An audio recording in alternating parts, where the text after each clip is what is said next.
जो वर्तमान में चल रहा है, जो सरकार की नीतियाँ हैं, वो कहीं न कहीं बहुत ही गलत है।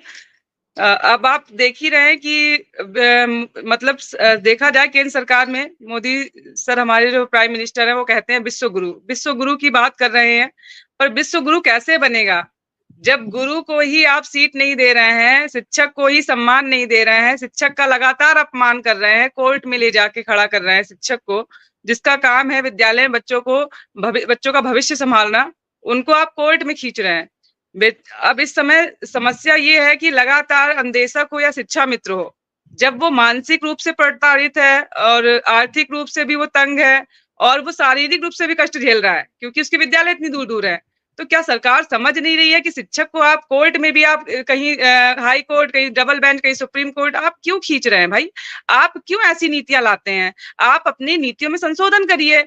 आप जब शिक्षक का भविष्य खुद ही खतरे में आ रहा है, तो बच्चों का भविष्य कैसे सँभालेगा? अब जिस तरह से एनजीओ के स्कूलों को मर्ज करने के बाद ये इस तरह से चीज़ों को खराब करने में लगे हुए हैं, शिक्षक को ही समाप्त करना चाहते हैं। ये शिक्षक को ही विध्वंस करने में लगे हैं और ये नहीं इनको जानकारी है कि शिक्षा को ही खत्म कर देंगे, जब शिक्षक खत्म होगा तो शिक्षा ऑटोमेटिक खत्म हो जाएगी। आप विद्यालय बंद कर देंगे, तो आपको क्या लगता है कि शिक्षा का स्तर ऊँचा उठेगा क्या?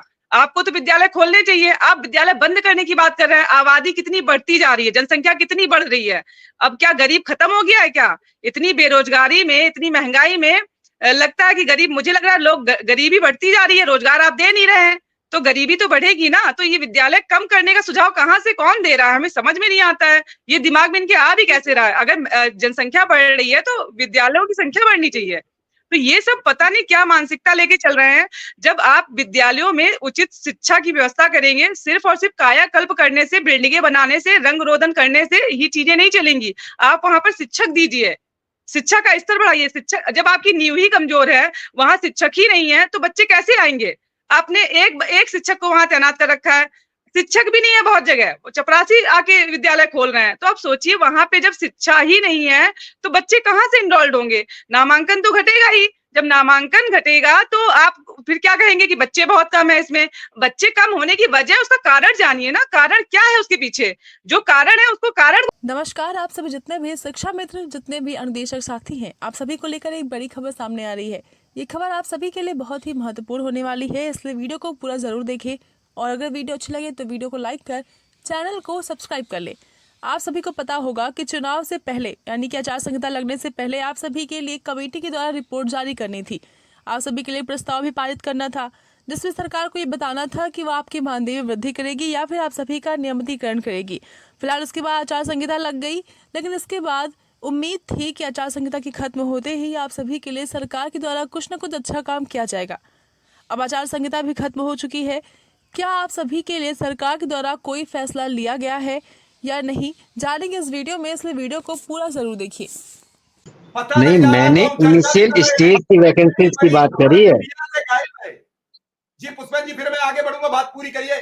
टाइम बहुत हो चुका, सवा घंटा तो हो चुका है, अभी दो लोगों से बात ही नहीं हुई है। बिल्कुल बिल्कुल बिल्कुल, मैं दो शब्दों में अपना खत्म करता हूं कि देखिए, इसमें दो चीजें आप कर सकते हैं। स्टेट गवर्नमेंट को सजेशन भी है और स्टेट गवर्नमेंट को ये कहा भी जा रहा है कि आप या तो कोई बीच का रास्ता निकालें, नहीं तो जो भी कमिटमेंट आपके सुप्रीम कोर्ट में की है वो तो आपको फुलफिल करनी पड़ेगी, एट एनी हाउ करनी पड़ेगी।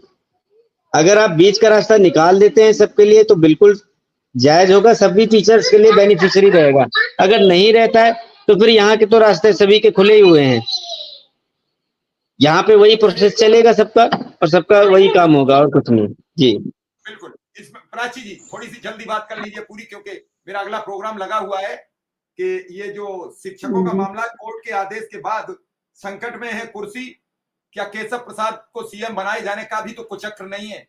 मैं कई बड़ा मर्तबा ये कई तरीके से इस खबर को समझ रहा हूं कि ऐसे समय में आ गया जब उपचुनाव है, ऐसे समय में पिछड़े दलित को लेकर एक नया आदेश आ गया।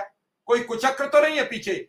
सरकार में रहते हुए कोर्ट इतना बड़ा आदेश दे दे और उससे सरकार की किरकिरी हो रही हो, तो संकट में मसला पूरा। प्राची जी, आप अपनी अनुदेशक की बात रखिए पूरी, फिर मैं पवन जी के पास पहुंचूंगा। जी सर, बोलिए कुछ। शिक्षा सभी मित्र को लेके आए हैं कोर्ट का मसला। पैनल में उपस्थित सभी सम्मानित सदस्यों को मेरा नमस्कार। सर बात वही है ना कि